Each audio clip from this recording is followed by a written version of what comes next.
사망 권세 이기시고 사흘 만에 부활하신 우리 예수님께 영광과 찬송을 드리기 위하여 이 자리에 모신 모든 성도님들 위해 부활의 기쁨이 충만하시기를 주님의 이름으로 축원합니다.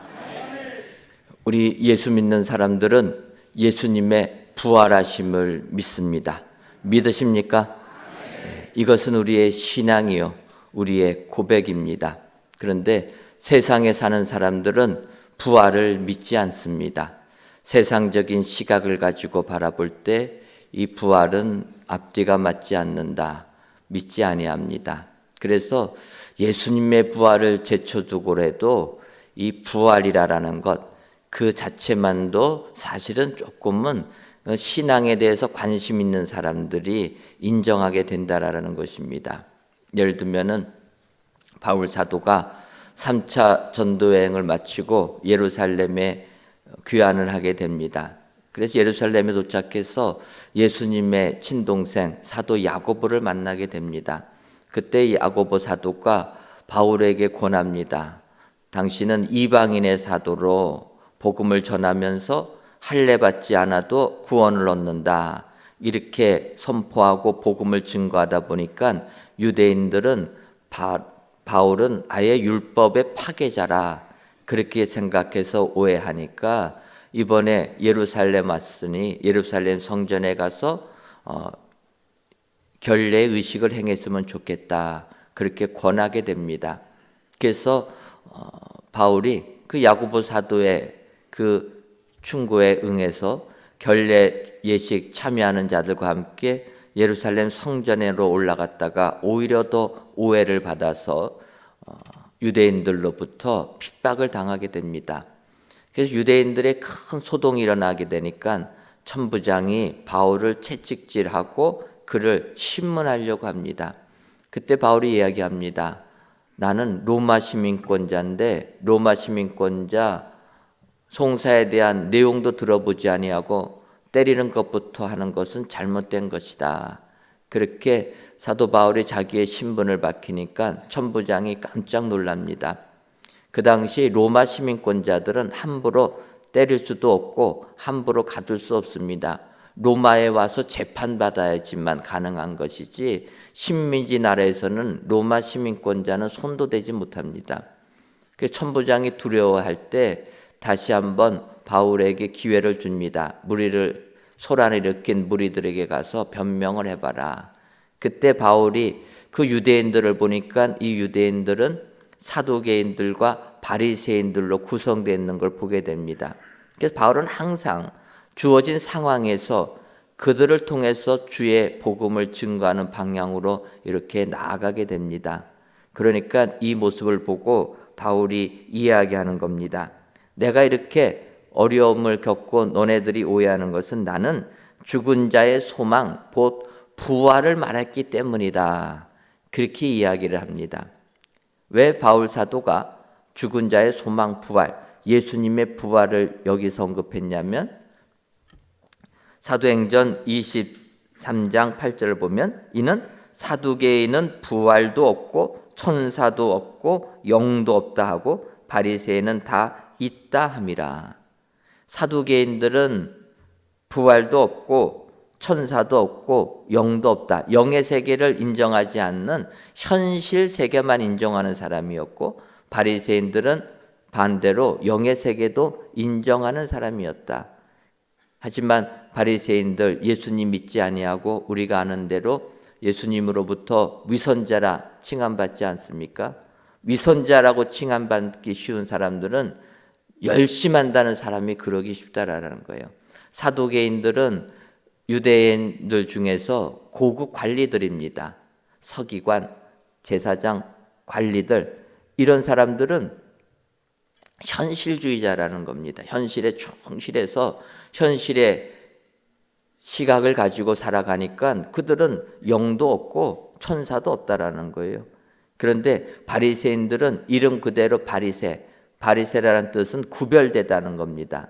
그러니까 세상에 사는 이런 사람들과는 우리는 구별돼서 거룩한 삶을 살겠다 해가지고 나선 사람들이 바리새인들인데 그러다 보니까 그들은 부활도 인정하고 천사도 인정하고 영의 세계를 인정한다 이렇게 얘기합니다.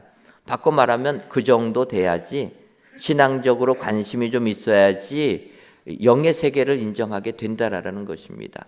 그래서 바울 사도가 그 부분을 얘기하면서 영의 세계를 인정하는 그들에게 나는 부활하신 예수님을 믿는다 고백을 하게 된다라는 것입니다.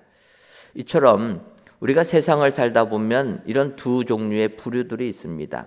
그래서 세상 현실에 입각한 자들은 부활을 전혀 믿지 않는다라는 것. 하물며 우리가 예수님의 부활을 이야기하니까 안 믿는다라는 것입니다. 코로나19가 우리들의 삶을 크게 변화를 시켰습니다. 그래서 비대면 사회를 열게 되는 이러한 세상으로 바뀌었던 게 코로나19 시대입니다. 가장 발달한 게 저는 뭔가 생각해 보면은 배달 음식이 얼마나 발달했습니까? 그러다가 요즘에 이제 해제가 되니까 망하게 생겼다 얘기하는데 자주간 그런 게 있습니다. 또 한 가지 더 우리로 하여금 생각을 바꾸게 만든 것은 무엇일까 생각해 보면 우리들이 모든 것을 눈에 보이는 감각을 가지고 살았는데 그것이 잘못된 것이다 라는 것도 느끼게 한다라는 것입니다. 많은 분들이 코로나19에 감염이 되시니까 저한테 그랬습니다. 코로나19에 감염되니까 후각을 잃어버리고 미각을 상실합니다. 그래서 냄새도 못 맡고 음식을 먹는데 이게 무슨 맛인지도 모릅니다. 저한테 그랬습니다. 그때는 제가 코로나19에 걸리기 전이었습니다. 그래서 그렇게 말씀하시면 그런가 보다. 뭐 감기가 이렇게 냄새도 못 맡고 맛도 다 잃어버릴까? 한편으로 의아하게 생각하면서 힘내십시오 그랬습니다. 전혀 그 공감이 없는 부분입니다. 그러다가 제가 작년에 코로나19에 감염이 됐습니다. 감염되고 얼마나 하나님께 감사했는지, 왜냐하면 딴 데 가서 감염된 게 아니고 선교 가서 감염돼서 너무나 감사했습니다. 그러지 않습니까? 처음에 코로나19 걸렸을 때는 나라에서 다 추적까지 했어요. 그때는 꼼짝을 못 하겠더라고요. 어디 하나 이상한 데 갔다가 감염되면 얼마나 실망들을 하시겠습니까? 그런데 저는 은혜로 선교 가서 감염돼서 얼마나 떳떳한지, 어쨌든 이렇게 코로나19에 딱 감염이 되니까 그제서야 그렇게 말씀하신 분들의 그 느낌을 알게 되었다는 것입니다. 코로나 걸리고 한 이틀, 3일 되니까 냄새를 못 맡는 거예요. 음식에 냄새가 전혀 나지 않습니다. 음식물을 씹는 느낌만 있지 맛이 전혀 없습니다. 그때 느낀 것이 우리가 정말 이 세상을 살면서 우리가 느끼는 오감에 의해서 우리가 모든 것을 판단하고 살았구나. 눈에 보이는 시각, 손에 느끼는 촉각, 귀에 들리는 청각, 냄새 맡는 후각, 맛을 아는 미각만 가지고 이 5가지 감각을 가지고 모든 것을 판단하고 살았구나. 그래서 우리는 이 5가지 감각에서 느끼는 것이 진리다 이렇게 봤다라는 것입니다. 그래서 현실주의자들은 그런 가운데 이 세상을 산다라는 거예요. 하지만 후각을 잃어버리고 미각을 잃어버리고 나니까 그게 다가 아니구나.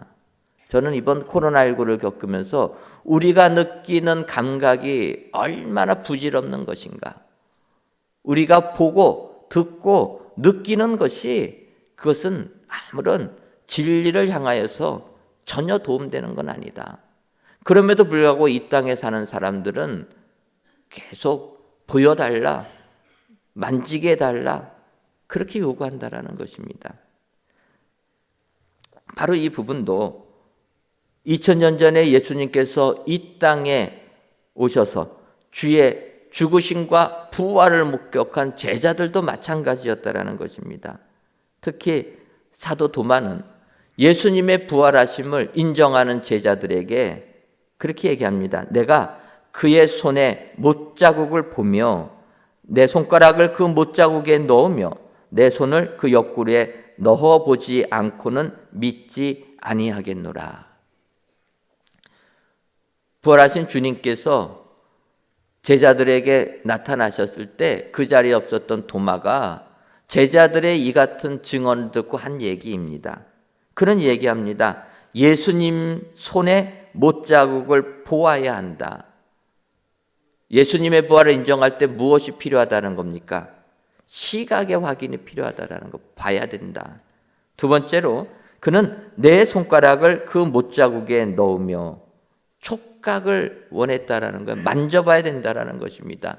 만져보는 것도 손가락을 예수님 못자국 난 손에 넣어보는 것 정도로는 만족이 안 됩니다. 그 다음에 얘기하는 게 무엇입니까? 내 손을 그 옆구리에 넣어보지 않고서는, 손가락이 아니라 아예 손 자체를 예수님 옆구리에 넣어서 창에 찔린 자국 확인하고서야, 그제서야 나는 예수님을 믿겠다, 이렇게 이야기한다라는 거예요. 오감에 충실해서 오감에 만족돼야지만 인정하겠다라는 것입니다. 그런데 이제 오늘 요한복음 20장 29절을 보게 되면 예수께서 이르시되 너는 나를 본고로 믿느냐? 보지 못하고 믿는 자들은 복되도다 하셨다, 이렇게 말씀하십니다. 예수님께서는 믿음 없는 도마에게 다시 제자들과 함께 있는 도마에게 나타나셔서 만져보라라는 거예요. 만져보라고 말씀하시고 그 다음에 하신 말씀입니다. 너는 나를 본고로 믿느냐? 보지 못하고 믿는 자들은 복되도다. 여러분, 오늘 이 자리에 나오신 여러분들은 예수님을 보지 못했지만 예수님의 부활하심을 믿으시는 성도님들인 줄 믿습니다. 예수님을 보지도 못하고 믿는 자들, 주께서 분명히 복되도다 말씀하고 있습니다. 그래서 오늘 이 시간 보지 못하고 믿는 자들이 받는 복이 무엇인가, 그 복을 살펴보시고 이 신령한 복을 받으셔서 오늘 하루도 이 세상 승리하시는 은혜의 모든 성도님들 되시기를 주님의 이름으로 축원합니다. 그렇다면은 보지 못하고도 믿는 자들에게 임하는 복, 그 복은 무엇입니까? 첫째로 평강 임함의 복이 받게 됩니다.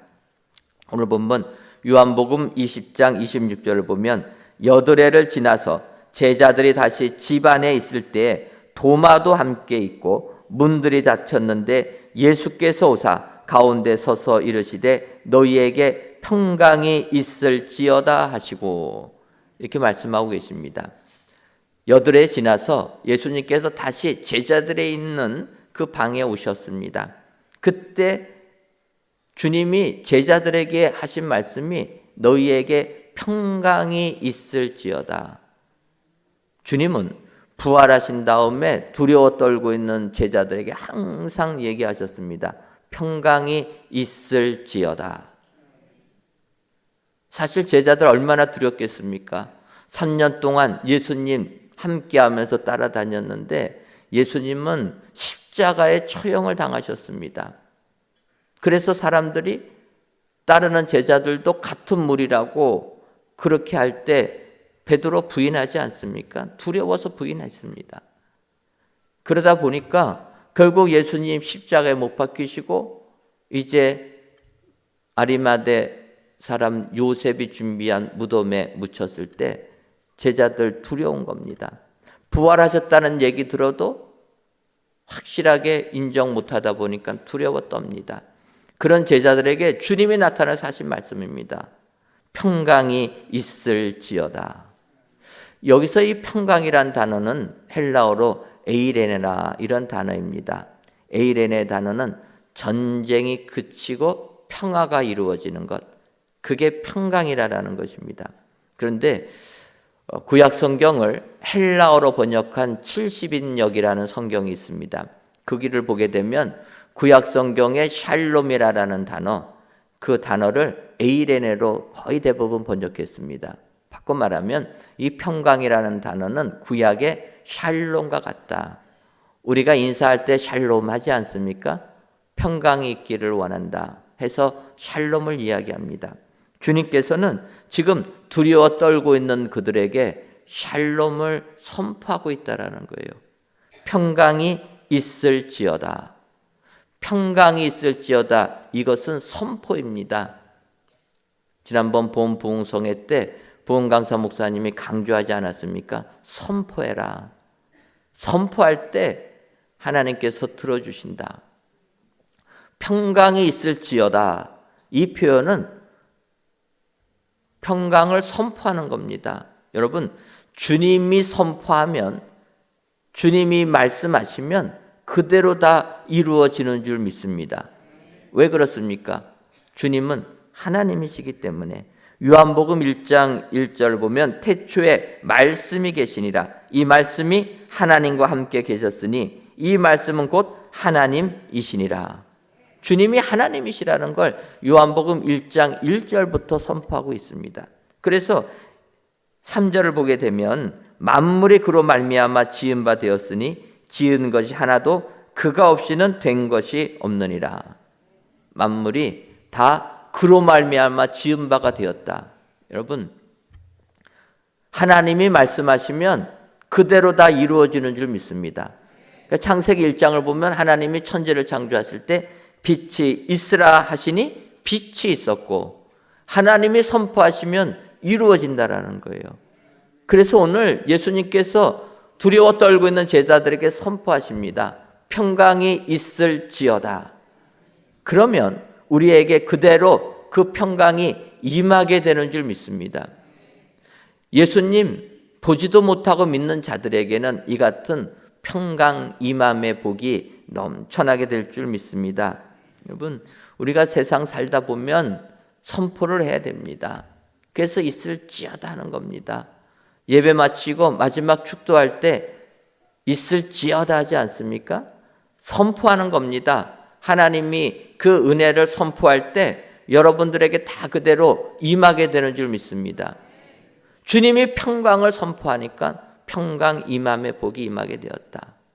우리가 세상 살다 보면 참 힘들고 어려운 일들 많이 있습니다. 이 세상은 지금도 전쟁이 그치지 아니하고 테러가 그치지 않습니다. 또 내 삶을 돌이켜보면 내 안에는 내 마음속에 전쟁이 그치지 않습니다. 항상 갈등하며 어떤 걸 선택해야 될까 고민하고 있습니다. 그래서 이 선택의 기로에 서서 갈등하며 잠 못 이루는 때가 얼마나 많이 있습니까? 그런데 주님께서 말씀하십니다. 보지도 못하고 나를 믿는 자들에게는 평강이 임하게 된다. 오늘 세상 여러 걱정 근심 때문에 뜬 눈으로 밤을 지새는 분 계시다면 주의 평강이 여러분들에게 임하게 될 줄 믿습니다. 이 시간 주께 예배 드릴 때 주님의 부활하심을 믿을 때 우리에게는 분명히 평강 임함의 복이 임한다. 여러분 확신하셔서 세상 걱정 근심 다 내려놓으시고 주님이 주시는 평안함의 은혜, 평강의 복이 여러분들 삶 가운데 충만하시기를 주님의 이름으로 축원합니다. 두 번째로 보지 못하고 믿는 자들이 받는 복은 믿음 인정의 복을 받습니다. 오늘 보면 요한복음 20장 27절을 보면 도마에게 이르시되 내 손가락을 이리 내밀어 내 손을 보고 내 손을 내밀어 내 옆구리에 넣어보라. 그리하여 믿음 없는 자가 되지 말고 믿는 자가 되라. 주님께서 의심하는 도마에게 해주신 말씀입니다. 손가락을 내밀어서 내 손 보고 너의 손을 내밀어서 내 옆구리 넣어보라. 앞서도 말씀드렸지만 도마는 예수님 만져보지 않고서는 못 믿겠다고 합니다. 이렇게 불신앙의 모습 속에서 도마를 먼저 보면 도마는 주님께서 제자들이 나타날 때 그 모임이 없었다라는 거예요. 8해 지난 후에야 그 모임에 동참하게 되었다. 신앙의 공동체에 속해 있지 않으면 도마처럼 불신앙의 사람이 되기 쉽다라는 겁니다. 여러분, 우리가 신앙의 공동체에 있는 것이 은혜요 복이 되는 줄 믿습니다. 하나님께서 우리를 은혜광성교회로 모이게 해주셨다면 이 공동체 안에 있는 게 축복이라는 거예요. 공동체를 벗어나게 되면 도마처럼 의심한다라는 것입니다. 그래서 저희 교회가 어려움이 있어서 흩어진 성도님들 정말 저희 교회로 오기를 기도하고 있지 않습니까? 어느 누구나 우리 교회 다시 와서 신앙의 공동체 속에서 신앙생활하기를 소원합니다. 여러분, 이 기도 제목 가지고 아직까지 방황하는 분들 계시면 교회로 인도하시기를 바랍니다. 교회 안에 있을 때, 신앙의 공동체 속에 속해 있을 때 도마처럼 의심 안 하게 된다는 겁니다. 어제 제자학교를 통해서 이단 상담소 소장 되시는 목사님이 오셔서 여러 가지 이단에 대하여서 경계할 부분들을 설명해 주셨습니다. 그때 그 목사님이 그런 말씀하는 거예요. 교회 밖에 성경 공부는 절대로 하지 말라라는 거예요.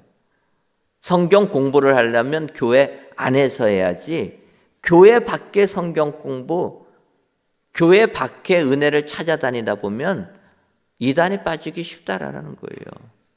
떠돌이 생활하지 말고 교회 안에서 하는 거에 만족을 누리라라는 겁니다. 근데 그분이 얘기하는 거예요. 교회 안에 만족을 누리려고 보면 교회 안에는 좀 밋밋하다라는 겁니다. 아쉬운 게 많다라는 거예요. 그런데 그 교회 밖을 떠나면 새로운 게 많고 힘있어 보이는데 그럴 때 이단으로 빠진다라는 겁니다. 예를 들어서 이렇게 얘기하는 거예요.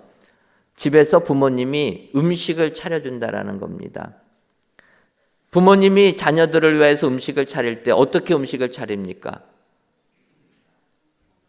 MSG 안 넣고, 그렇지 않습니까? 소금도 안 넣고, 설탕도 안 넣고, 고춧가루도 안 넣고, 그러니 맛이 납니까?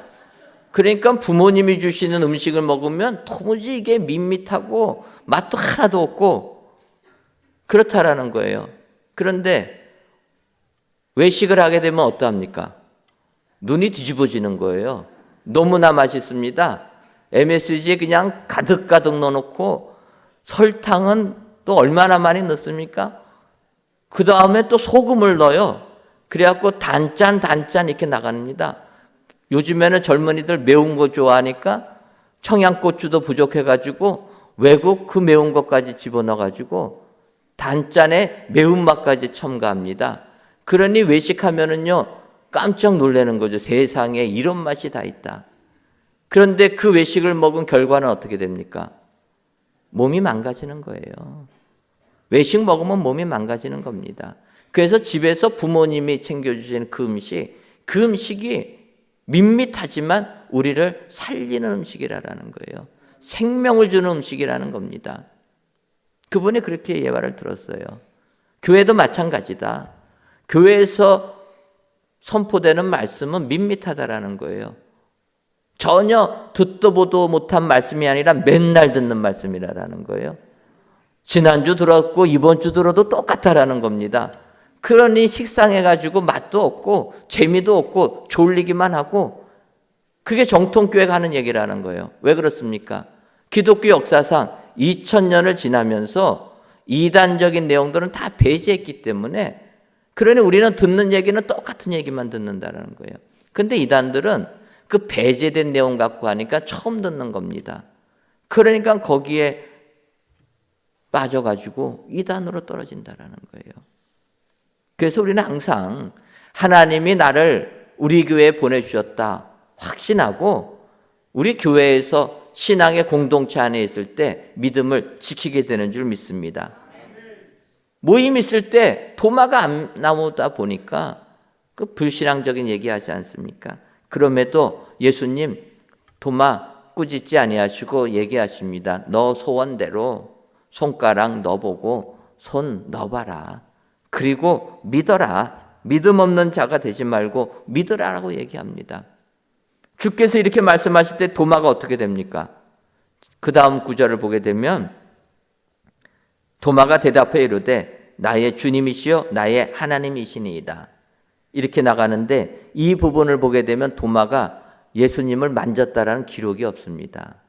이게 여러분 하나님을 만나는 부분이 이와 같다라는 거예요. 우리는 하나님 만나기 전에는 세상적인 생각 가지고 이야기를 합니다. 그런데 하나님 앞에 섰을 때는 두려움이 임하기 때문에 우리의 그런 생각은 다 사라지는 겁니다. 절대자 앞에선 인간의 경외감이 생긴다라는 거예요. 예를 들면 사도 바울이 예수님 믿는 사람 핍박합니다. 그래서 우리가 아는 대로 스데반 집사님이 순교당할 때 그게 옳다라고 돌 던지는 사람 옷 지켜주지 않았습니까? 그것도 모자라서 예수 믿는 사람 죽이겠다고 다메섹까지 가다가 그 도상에서 부활하신 주님을 만나게 됩니다. 사도행전을 보게 되면 바울 사도가 부활하신 주님 만나는 장면을 3번이 기록되는데 약간씩 다릅니다. 그런데 공통적으로 나오는 부분이 있습니다. 바울이 다메섹 도상 가다가 부활하신 주님이 딱 나타나셨을 때 바울이 한 얘기입니다. 주님 누구시나이까? 그거는 똑같이 바울이 물어봅니다. 부활 주님 인정도 하지 않았습니다. 예수님 믿는 사람 죽이러 가는 사람이었습니다. 그런데 부활하신 주님이 바울에게 딱 나타나니까 바로 바울이 얘기합니다. 주님이라는 거예요. 주님이라는 거예요. 하나님 앞에 서면 사람들은 다 이렇게 영적 경외감이 생긴다라는 거예요. 이렇게 해야지 믿고 저렇게 해야지 믿고 여러 가지 생각하지만 실제 하나님 앞에 섰을 때는 그런 생각 무용지물이라는 겁니다. 우리는 그저 주여 네 시오니까 하나님 말씀하옵소서. 우리는 주님 앞에 무릎을 꿇을 수밖에 없다라는 거예요.